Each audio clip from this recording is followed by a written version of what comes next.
Hello and welcome to TFT European Regional Finals and World Qualifiers. Final day, game number 2. Enjoy. In this day 3, one game is down, 5 games to go. You have to make sure to try and come back into the standings, so we definitely need Kerfuzzled and Ketzer specifically to try and jump up into that top 4.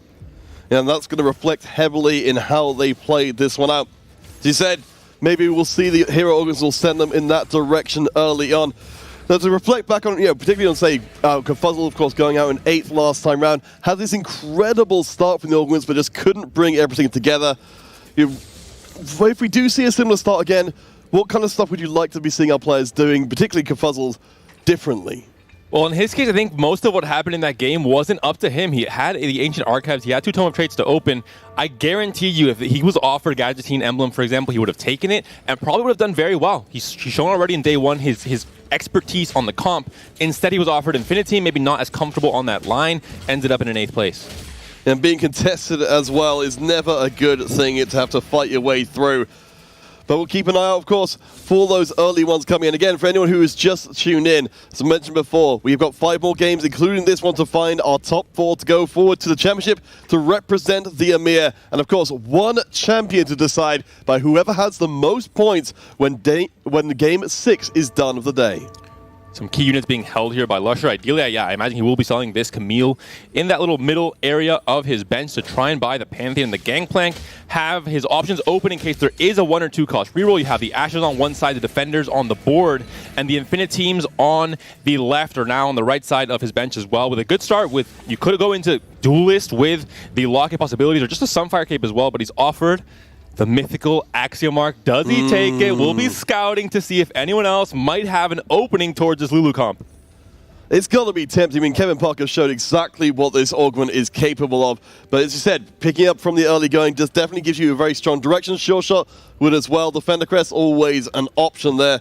Again, Lusher finishing in 6th in the previous game. So we're looking for big swings. But interestingly, the Defender Crest we brought in to allow for 4 defenders from the beginning. An awkward start considering he has a GP2 as well. He has a 5 pair in the shop, so can't have it all to decide what exactly he wants to have online. Will be the GP coming in with the Defender Crest. And going to be, I imagine, a Sunfire Slam, maybe a Locket for tempo, but no, will be the Sunfire plus that Rod, making use of all the components to make sure he has the highest possible chance of converting this 4 Defender Power Spike into a win streak in Stage 2. So given we're only 2 games in, again, we're talking about the overall strategy for our players. If you're one of the players who finish low, are you ideally looking to try and immediately reverse that and get a first place, or are you going to try and ideally go for some top 4s and ride out that early negative finish? I think with 5 games left, you don't have to go too crazy in terms of the risk-reward playstyle just yet. There's still a lot of time to have consistent playstyle, get those 5 top 4s, and still have a very good showing in this day 3. So I think there's still time. I think for now, just try and play your best TFT, stay open, and stay really just trying to get some consistent gameplay online. Don't play for that very risky 8th place that we saw before with Kerfuzzled. And of course, after this game is done, we will have a much clearer picture of what the field overall will look like and what that kind of separation will be. If we get the same players winning again, then suddenly the top 1 looks out of reach and the top 4 starts to be even harder to get into as well. King is going into Duelist. It's a risky strategy we saw in day 1. Duelist primarily bottom forward. The only saving grace was finding that Winds of the Wanderer, finding that spread shot, Vayne carry augment, or having a very, very high tempo start. For now, you have a Vayne, yes, but you don't have 4 Duelists just yet. And of course, running up against Lusher and this big pile of armor is never going to be a good thing for the physical damage of at least most of these early Duelists. Doing a pretty decent job of keeping things aligned. At least the Vayne is there for a bit of true damage to punch through. So I think it's going to be a lot closer than you would have expected the physical damage comp to be against the pile of defenders. Does one more cast come in from the Rammus? It does. This is so big. This could turn the tide of this fight, and it might be the case. The Sunfire damage is helping as well, but there's absolutely no kind of healing on this GP. The Trial by Fire, not enough. The CC from both the Morgana and the Rammus is just enough for that Vayne to win it with 20% of her HP left. Yeah, that Morgana coming in clutch there to cut through that armor. A very decent early board here from Ging. As we check across, we can see that Ging and Kerfuzzled, at least as of these early rounds, the only ones undefeated. You do want to make gold here if you are Ging. You don't want to sell your Duelist. I imagine going to either try and slot in 4 Duelists. Now he has them on the bench, just doesn't really want to slot them in over key 3-cost units like Rammus and Morgana, and just sell off the Brawlers, even if it is a Blitz pair. definitely going to try and mix things up. So there we go. The full Duelist does come in. But yes, thinking very carefully about what to go. So this will enable the Vayne to put a lot more damage up against Hayden, who has barely taken a loss before. Has a very strong early board, but not good enough to get through King's level 5 and 4 Duelists. This is, of course, a decision you can only make if you scouted the rest of your opponents, made sure no one is strong enough to actually end your win streak if you do end up leveling to 5, because it would ruin your econ in the same way that Enzo did, level to 6 in the end at 2-5 in the last game. You have to make sure you can almost guarantee a 5 win streak if you do so.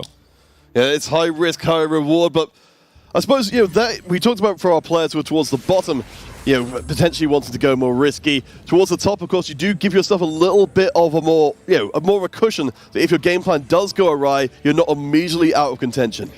We're back to the eggs, Peter. 2 games in a row. The egg is here. Anyone playing reroll is going to start sighing, saying, hey, why can't you just give me a duplicator? I can get my Lulu 3 earlier. I have now an egg taking up bench space. I have to skip over Malphites and Lee Sins. What's going on? Well, it's because obviously Mortdog has decided we're all going to be playing full power to sword today. We just need to get to the late game to get it. Kevin has 4 components open. He's loose streaking. He has Metabolic Accelerator. And 2 of those components are tiers. I don't know what you could be implying. Oh, wait a second, though. It looks like with the items which could, of course, go towards that Lulu are, in fact, right now going towards our friend Ezra, and we know how powerful this comp can be. But he has a Lulu on the bench as well, saying, just in case the game offers me 5 more Lulus in my next shop, I'll keep that option open. And I don't blame him. You get a first place. Why not try and run that back? Do the same exact strategy again. The best thing about Lulu is the fact that both Lulu and the Ezreal reroll, very powerful first place comps that share a lot of similarities, Axiom Arc and the itemization as well. And I think certainly the Ezreal composition being one of the more surprising ones come in. Note from the discussions that were going before that over in other regions, not necessarily as highly valued as it has been here, but it's certainly proven itself again and again. So we will have a little bit of extra underground going in. Kevin Parker down at 277. But of course, we know Kevin's more than happy enough to give up his HP for an advantage.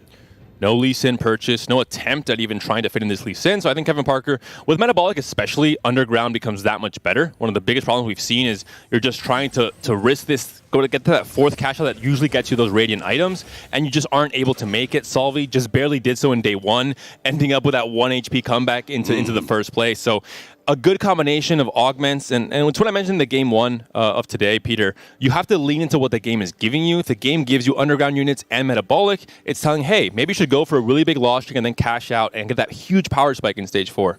Well, Gang is certainly looking pretty damn powerful right now, trying to keep hold of that win streak getting into Krugs. Let's see who the opponent is going to be. Cambiz right at the back with an early slam of the Locket. That's a lot of onboard power. Also playing high tempo. A big fight here for both players. You definitely want to win this last fight if you're Ging. You get an extra goal without having to sell the Kale, but more importantly, you fulfill the needs of this Duelist comp, which is essentially winning all of stage 2 and 3, and then slowly pittering out into a top 4 in stage 4 and 5. We can see, though, that the early slams were going to pay off here. So for Ging, he will not maintain his streak. In fact, nobody will, at least on the win streaking side of things, sucking a lot of potential gold out of the board. Despite leveling to 5 very early on, his econ is around where it should be if you're playing for a win streak. 20 gold going into Krug, so he's not too far behind. He didn't go too crazy leveling to 6 like we saw from Enzo in that game 1.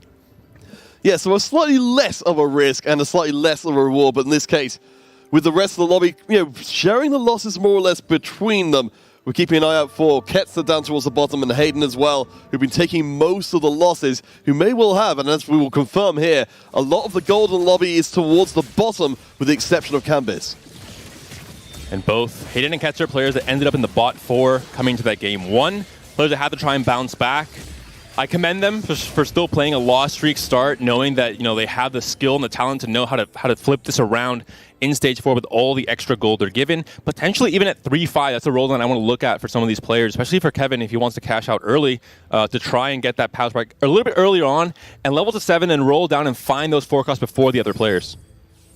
Hopefully we'll get a chance to check in with Ketzer in a second, because I think there is some gold being spent, particularly towards the bottom of the table. Thank you very much, production, for showing us rich get richer. So an explanation for why we're seeing quite so much gold in the tank there. And Ketzer, obviously inspired by game 1, knows exactly what to do with all that gold. Kevin Parker first. Now he says, it's my turn, guys. Let me play Lulu for this game. You guys can get it the next game, and then the fourth game someone else, and we'll all take turns. Don't worry, guys. I mean, it's no axiom arc, but it has allowed for a lot of extra reroll gold to come in. Of course, Ketzer a little tempted to spend some of that gold before we tick across to level 5, and those one-cost odds are decreased. Kefuzzles, currently in second place on the other side of the equation, has a pretty solid board, but we know what this all looks like longer term. Small correction, Peter. There's no axiom arc yet. We're coming into 3-2. I'm going to use my Caster Blessing energy to give Ketzer a little bit of a chance to also assemble that Exodia comp. Has the blue buff already on to this. Lulu has half of a JG, half of a Gunblade as well on the bench component side as well. Oh, instead it will be Prismatics, but Hard Crown could be a very good pickup as well. Yeah, I mean, certainly that's one way to give yourself longer-term power preparation as well. Always a favorite, but no Radiant Relics. I mean, if you want to pump incredible power through this Lulu, then maybe you give her another way, but the items aren't great for her. Instead, it's defensive. I think he will not be playing maybe the initial Pantheon version of Lulu. No Pantheons found whatsoever. Instead, it is Lee Sin on that board. But now moving on to Kerfuzzle, the player that needs to bounce back after that 8th place in game 1. No rolls left, so he rolled it 2-1 instead. Maybe wasn't offered the best choices to start things off. And now has to commit to one of these 3 choices. Oh, Woodland Charm. I mean, it's certainly a decent amount of power to the board, but I am certainly worried for Kefuzzles here. As we check in on some of our augments again, so we've got double level up coming in, Lusher and Kevin Parker. No, sorry, my mistake. Triple level up coming in. We are in line for a late game, the stuff of legends. Maybe this is how you deal with Lulu. Just go to level 10. She surely can't keep up then. The only problem is you have to get stable enough in the mid game to actually make it that far. Level up is not always the easiest augment to play unless you find a lot of natural upgrades early on. But one augment that is a tiny bit easier to play is scoped weapons. We saw it so much in day 1. Pick up scoped weapons, pick up a Belveth, pick up a Warwick, and let your AD units absolutely pop off, especially that Belveth with the extra range gives you that much needed survivability.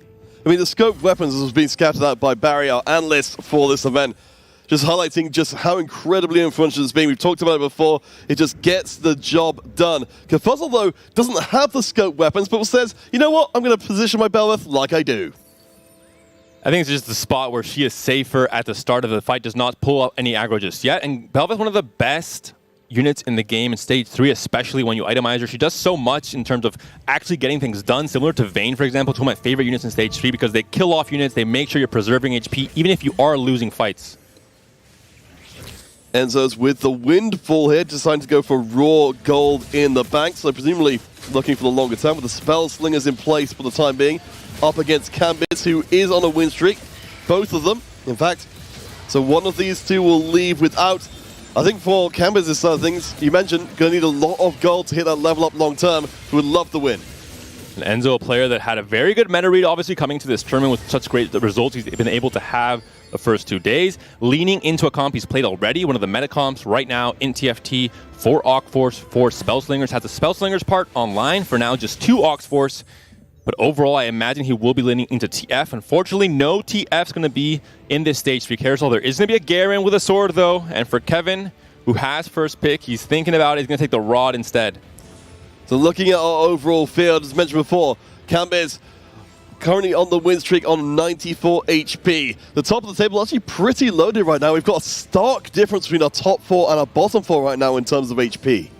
Imagine Enzo will be leveling to 7 at 3-5. Curious if production can send us to his board once we come out of this carousel. I want to see if he's going to roll or not, just decide to go for a fast day, maybe with how much gold he had at that point in going into 3-4. He had, I think it was 60, 70 gold already being level 6. So very, very rich thanks to that windfall.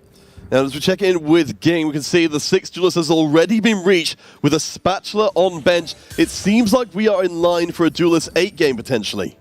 The only problem here is you don't have that Exodia hero augment online. You don't have Winds of the Wanderer. You don't have Spread Shot in this case for the Vayne. You have some components to maybe get it still at 4-2. But in this case, he's just going to play maybe a more standard and traditional game of Duelist. He is fully locked in now because of the both augments really leading him into that direction.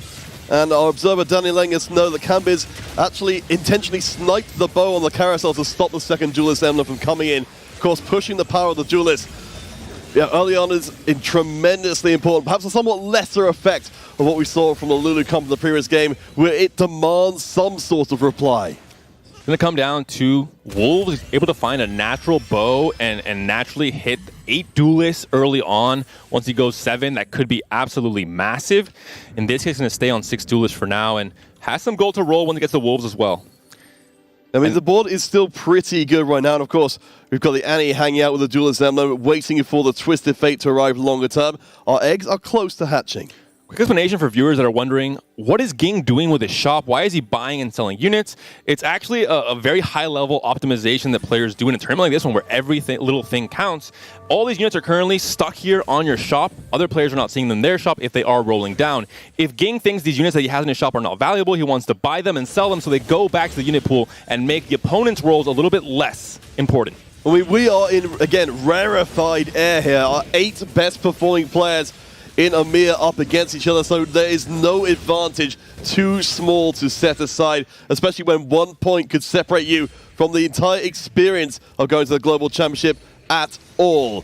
Enzo, of course, in second place overall right now with 7 points in second place in this lobby behind Cambiz. Hands out a heavy loss to Ketzer. Kevin Parker down to 30 as well. And we have to check KP. He was rather angling towards the Ezreal reroll. We have to figure out how far he's going in terms of that cash out, how much he wants to risk. If he wants to copy the strategies of his own compatriot Salvi, who decides to go all the way down to 1 HP. He did have last stand, though. We have to mention that. Yes. Again, the more you risk, the more you get rewarded for in terms of Radiant items potentially on that Ezreal. Yeah, I mean, right now there's certainly a lot of risk being taken. Lusher and Kevin Parker on a huge streak there, of course. On the other end of the table, Cambiz has kept that position up at the top with a massive streak and a massive amount of money to keep that streak going. It's a crucial round for Kevin Parker here. I'm curious to see where his heist cash out is. There we go. So we've got the level up in play. We're close to potentially having a cash out as of the next round. But Kevin Parker is playing with fire here. He's dropping down so low that it's going to be tough to recover. A ton of items on bench. He was offered level up in the stage 3 augment choice, so he was not going to be playing the Ezreal reroll anyway at this point, just playing the underground for a bigger cash out. I'm going to play ideally a legendary board instead. So I'm not sure what his choices were for his 3-2 augment, but maybe just not able to actually find something that would benefit Ezreal reroll. Instead, pivots into a full flex legendary soup comp, and we'll see how he'll be able to do here. It's not the standard way to play this out. Yeah, I mean, the soup is looking promising so far. You can see the Morkai's, of course, favorite, particularly at 2-star of many, many players, is already the centerpiece of the front line of the composition.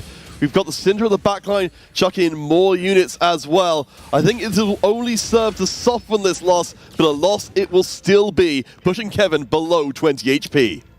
No last stance. I think this might be the place to cut it here, unless Kevin is someone that is much braver than I thought and much braver than anyone should be in a tournament like this. A day 3 of a finals with 8 of the best players in EMEA coming together. 5-5-4 will be the options. If there's any reroll players, they might be in trouble, but for everyone else is a chance to really hit that next power spike for your comp, either by picking a 4-cost hero augment that allows you to 2-star your key 4-cost in your comp, or picking something like an Obliterate, a Mordekaiser that is able to get you that next spike, especially in the Laser Core comp, for example.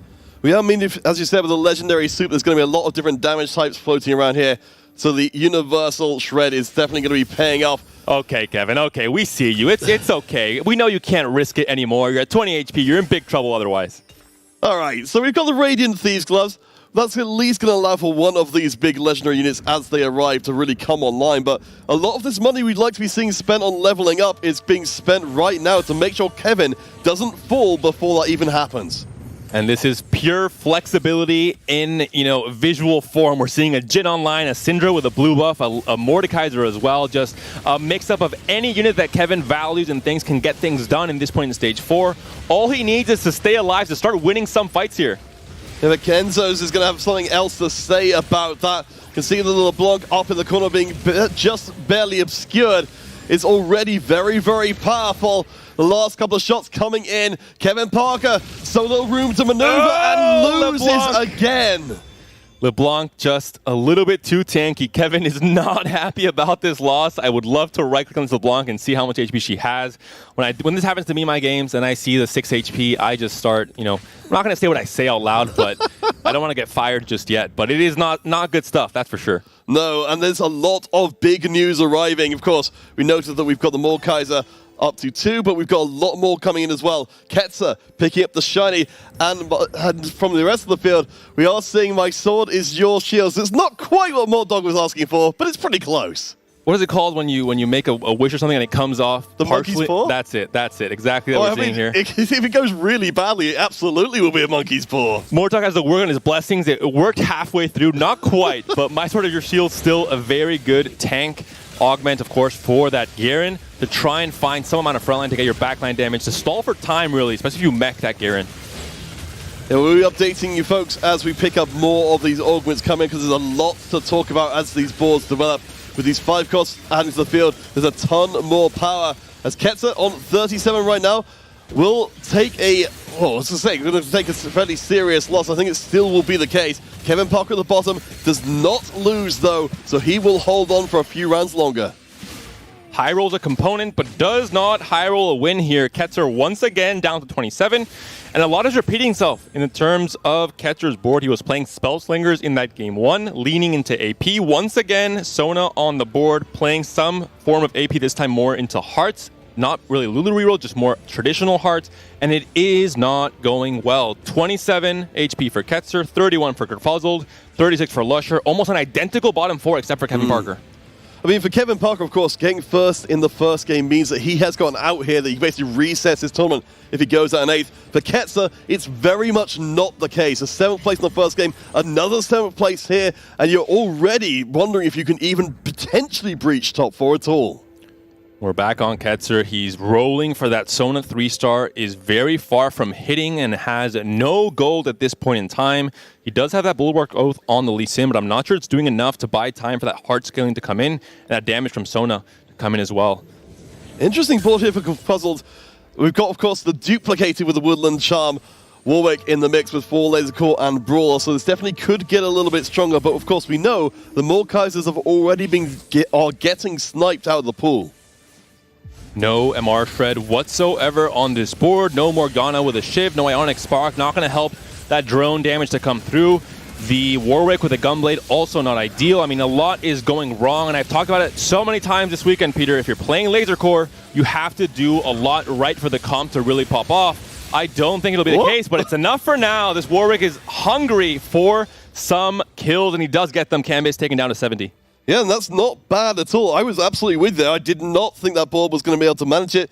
But, yeah, taking a win off of the current top-performing player in the lobby, Canvas, certainly speaks of some hope for Kerfuzzled to come. I think we'll maybe see a little bit more rolling, hoping beyond hope the Mordekaiser will spring from somewhere, but it doesn't seem to be the case. Kerfuzzled will have to make do with what he has right now. And before any UK viewers start getting a little bit too excited, maybe for yourself, Peter, as well, I will quickly remind the viewers that that is not 6 Warwicks on the board. It is the Woodland Charm instead. We're not 3 away from Warwick 3. We saw it yesterday, yes, but it's not coming just yet. It'll take a lot longer to get to that point for Kerfuzzled. Well, of course, Kerfuzzled's primary enemy here is going to be Kevin Parker. If Kevin Parker gets taken out, those Mordekaisers go back in the pool, and suddenly there's a much better chance of capping out that board. Keep your eyes on Kevin Parker on the right of your screen right now. I believe we've got Ketzer also up for an execution potentially as well. I think Kevin's got the one on the right-hand side, on the left-hand side. Ketzer might be in a little bit more trouble. We've got a Category 5 Janna in the mix. She's going to deliver some pretty serious punch. Very important with the Janna carry augment. You do want to itemize the Janna itself because she does so much true damage with her ability. She completely changes from a support unit to a carry unit in that case. Yeah, it's absolutely terrifying. Already has a Spirit Shojin for maximum amount of disruption to the board. And as I said, when she gets the itemization in there, she'll be even stronger. Kevin Parker, though, holding on as Ketzer goes out in 8th place. So it's worse than we'd even anticipated, going from 7th into 8th. A really hard start to the final day of play for Ketzer. And for Kevin Parker as well, so many upgrades that could come in with these next few rolls. He's obviously not in a position to really play for a greedy line. He's at 12 HP, doesn't have the HP buffer to work with. He needs to find the Mordekaiser 2. He needs to find the Leona 2. The Alistar, I mean, so many upgrades that can come in here. The Viego as well. These few rolls will be crucial in terms of finishing 7th or maybe finishing in the top 4. Well, Kevin Parker has got one more tool to play with here as the Janna 2 comes to the mix. We've also got the Radiant Zephyr in play as well. This could be a very good round for Kevin Parker, but he's got to make sure everything goes off as it needs to. High-level play there, puts the Janna he wants on the board with no items, itemizes her, and then makes the final unit so he's able to take the Radiant Gloves off of that Janna. And the Radiant Zephyr will be able to remove one of the damage threats from the other side of the board, though Belveth still stays in play. It does feel like Kevin Parker's managed to stabilize somewhat with only 12 HP to play with. Perhaps he can be clawing his way back up the table. We'll see how much this Janna can do with the blue buff online as well. Just buying time with that CC, the Twister coming out. Once again, the combination of Mordekaiser damage, Jhin damage, and the CC locking up the opponent's boards seems to be enough for now for Kevin to win one more round. The Belveth not doing enough for Ging there. Or for Lusher, rather. Yeah, I mean, it's still a pretty decent board, but yeah, Kevin Parker, of course, can afford to hold nothing at all back. So he's going to be trying to push for as much as he can. An incredible shot comes in, but not exactly the combination you would be hoping for. Incredible for someone else, maybe. For Kevin, not so much, it looks like in this case. 2 Ezreals can do a lot, but you're not playing Infinite Team, you're not playing Sure Shots, it's not maybe the ideal board. And you don't really have AD items outside of whatever the Radiant Gloves could give you. In this case, if you're looking at the HP total, you're looking at Ging, you're wondering, how's he so low? He was playing a tempo comp, Duelist, and all of a sudden the entire lobby just got all their own tempo comps from all the upgrades with the hero augments, and it just becomes so hard to do well at that point. Kevin Parker again trying to hold on. Confuzzled has fully itemized the Aurelion Soul now, so we'll be hitting like an absolute truck. And of course, you really don't want to be clumping against all of that area of effect damage. The Warwick ripping it through the center of the board as the meteors rain down. Confuzzled surprising us again and will take Kevin Parker down to 2 HP. Still not enough to free up those Mordekaisers. 2 HP in a dream, and I think so many players, their initial game plan coming into stage 3 was set in stone. They had some clear conditions that had to be met for them to do well to get a top 4. Kevin being one of those players who was looking for Ezreal reroll. Instead, it was a prismatic augment at 3-2. Completely changed his game plan. I think he's maybe not as comfortable as he would have been otherwise. Similar for Ging, but Ging has found the Vayne 3, has a Shojin, and has, well, an unfortunate hero augment picked up here. It's going to be Viego's support. It is for Oxforce, though, in this case. He did pick up made one Duelist emblem and made one Oxforce emblem instead to have for Oxforce online. Yeah, I mean, it made sense when Campus was denying him from before. Ging has got the knock-up onto the corner right now, but it won't take away some of the main damage threats we got here from Kevin Parker. The center, of course, we've already seen very strong. The Oxforce, of course, amazing at denying multiple different forms of damage and buying a few more seconds. For Kevin Parker, this is looking like the end of the line. He's avoided 8th place. One more cast in's gonna do it, and Kevin is down. And I do feel pretty bad for Kevin considering all of those Radiant Glove items for the Jhin have been, well, atrocious. Every single fight in stage 4. I was watching NA yesterday. Setsuko as well had a Belveth with the Thieves Gloves. She was getting Morello and Blue Buff and just the absolute worst items for that Belveth. Same case here for Kevin, relying on that variance, and unfortunately the variance is not helping him out. No, I believe it was a Warmogs and an Ice Cream Cone in the last round, so definitely not what you need at all. This brings us to our top 5. So remember before, Enzo finished in 2nd place, Kevin finished in 1st, with Kevin now down in 7th. He, as we expected, has pretty much reset his day. But for Enzo, the opportunity is here to build up a lead that may not be caught by anybody else. And Ging has picked up that Gumblade, the 3rd item for TF. Could be crucial in getting that extra bit of damage, but as you mentioned, Enzo and Cambiz continue to be on top, 1st and 2nd right now in the HP standings. Yeah, French players absolutely cleaning up, of course. With the most players here in the finals, we did come into this whole event wondering if this will be Germany's time to shine, to supplant France as the premier EMEA TFT region, but France has absolutely shown us that they are still here to play. Belveth with the scope weapon is going to be so big for Hayden. The hook comes in, only hooks an Ashe, does have a Shiv though, so some utility is taken away from Kerfuzzled. Will the double Warwick be enough? The triple item Acel 2 as well to help with the anti-heal reduction on the side of Hayden's board. Belveth's still alive, Jin's still alive, Acel's still alive, but not for very long. The Belveth with the extra range is onto him. Kerfuzzled now down to 15 HP. Do you remember, of course, Kerfuzzled did take a last place in the first game, so getting close to the top 4 is definitely at least some form of relief. But for Ging, there's so much desperation building up in this lobby, particularly from Kerfuzzled and Ging, just to try and scrape the top 4. As we mentioned earlier in Stage 3, level up is great, but sometimes you just can't really actually level up to the point you need to. It was the case for Lusher. It's not the case for Cambiz, though, who is still very much alive, fairly healthy considering, relative to the rest of the lobby, 44 HP still for Cambiz. And Ging also has a Rocket Propel Fist now trying to hook in one of the key carries on his opponent's side. We will see Kerfuzzled doing enough to make sure that it's not a major unit, but as you noted, having the static brought into the center board is never ideal, but I think she'll live long enough to get at least a couple of shocks off. A lot of this is going to be about where those meteors land for the Reliant Soul. For the Warwicks, the 2 Warwicks on the field, doing a great job of killing through a lot of the otherwise very hard to deal with Duelist. One more cast is awaiting. The Reliant Soul's left on his lonesome, but he is going to heal, and he almost gets there, but not quite good enough. A very quick initial kill on the main Warwick carry on the side of Kerfuzzled allowed Ging to actually just barely win that fight as the Archangel was stacking on the Acel. I thought it maybe would kill the Vayne in one hit, but this is a Vayne 3, has more HP, has more stats overall, and was able to withstand the Meteor Shower damage. So we're still left in the position, Kerfuzzled and Ging trying to claw at each other to try and stay alive. Enzo's at the top looking very good indeed. Hayden, who did just land a 5th place before, seems to be on a decent course along with Cambiz to have a strong finish here in Game 2. Looking at the PvE round, we're going to see what items can come through. For anyone that is missing maybe some key third items on their carries or on their tanks, this will be absolutely fantastic. Maybe on their secondary carries for the most part this late into the game. Looking at Enzo if he wants to get another Archangels online for this Janna. It's going to be a little tempting because those tornadoes are absolutely, disgusting in the amount of damage. Hex the Gunblade would be a more conservative choice, but no, we are going all in on making sure this tornado, particularly the late round tornadoes, kills absolutely everything. Any 2 comes in for Ging. Cambiz also gets a little bit of an upgrade there with the Echo too, but the Rocket Propel Fist is what we're looking at here. Every player now assumes and I think knows that it is in this lobby. They have to be very careful not to get their carry hooked.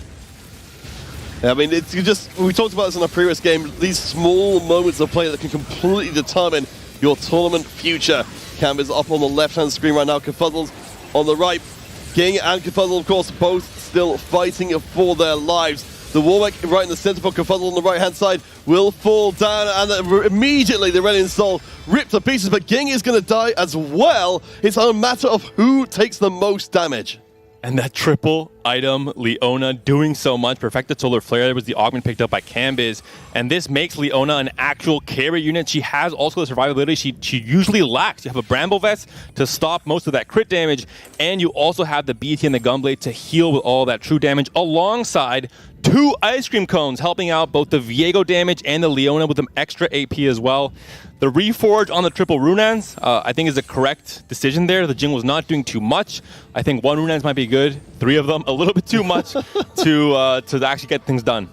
Well, I always feel like myself, you can never have too many Runans, but I suppose I'll have to concede the point. Just to touch back on what we were talking about before, Kerfuzzled's going out just ahead of Ging.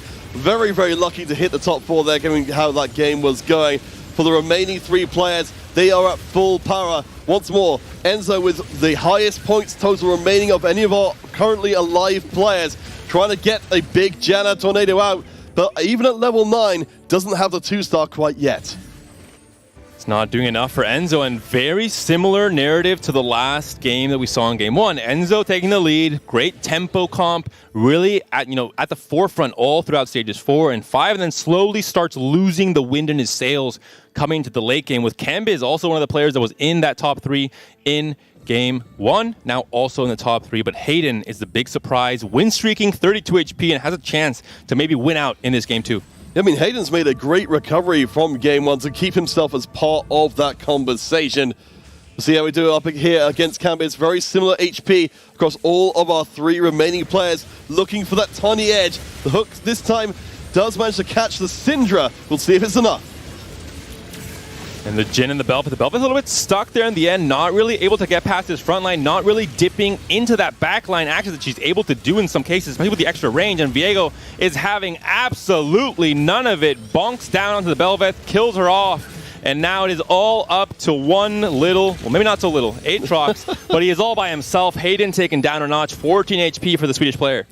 Great news for Cambiz, now takes the HP lead with both of his opponents being knocked down a peg. Some interesting choices here on the carousel. Might be a little bit too late for some of our players. Cambiz will be the last one out. Enzo gets a little bit of an okay to the rest of the players. Thumbs up. Thanks for the Sunfire. Thanks for the Janna. Unfortunately, no Gadget Team player in this game, or else this would be an absolutely blessed carousel. Both a Gadget Team emblem and a Prankster emblem available. Just to reiterate what you were saying before, with the Janna coming in, that's up to 2 stars for Enzo, and that is going to be a Category 5 Janna, now stepping up the damage tremendously. Cambiz now trying to figure out his positioning. Obviously cannot get anything important hooked. He has a Syndra too with RFC.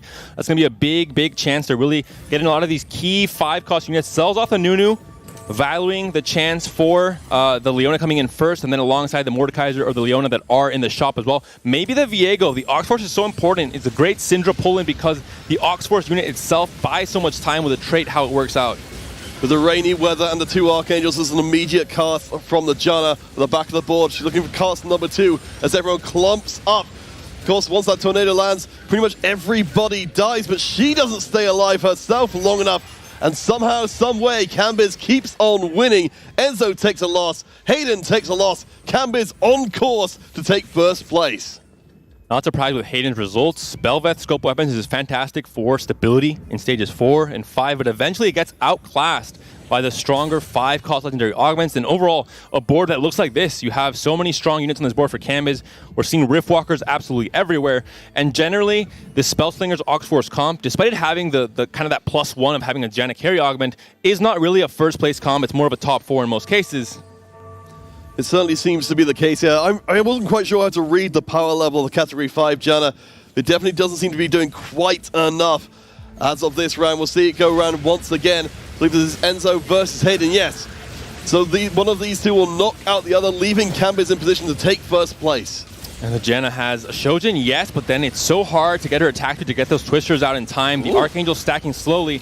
If you get to the late game, if the fight lasts long enough, if the Janna survives, she can do so much, but she gets picked off before that third cast comes through. It's going to be over for Enzo, down with a -11 in third place. Hayden survives, stays alive, 1 HP for the Swedish player, but Cambiz, the French Titanic player of TFT, win streaking and still so healthy. I mean, it's certainly a really, really good finish, however it shakes out. As we mentioned before, you can see the points totals up towards the players' portraits. Hayden, very, very meaningful to make it through the top 2. If someone can squeak out the top 1, we really allow him right up towards the top. Again, we've got 4 places available immediately. 2 more places for Western LCQ. But our players, if they can at all avoid it, don't want to get into that situation because there's only 1 spot out of the Western LCQ this time. I know we're not supposed to do math on air, but I think I can count up to 6, and I do see 6 Leonas currently on the board, or on the board and the bench for Cambiz. 1 on the board, 1 on the bench, able to get jumped in with a Syndra right away as the Force of Will comes online when the fight starts off, especially with the RFC allowing for the extra fast cast. In this case, still slightly far away from 3 more copies of Leona, only 20 gold to whirl with. I mean, we knew in this lobby, particularly with this level ups, with all of the strength of the board being thrown around, we were in line for something massive as Cambiz moves into position to take that first place that's been promised for so very long. Cambiz's board is absolutely cracked. I think all Hayden can really do is pray that somehow the Bel'Veth stays alive, at least keeps away from just getting instant nukes by the Leona. But we'll see, time will tell. The corner carry goes down straight away and ends up in a 1 versus many. Bel'Veth, I just don't think has got the damage to punch through. Double Helios on Leona. In comes the Deus Ex Machina, and Cambiz will take the first place.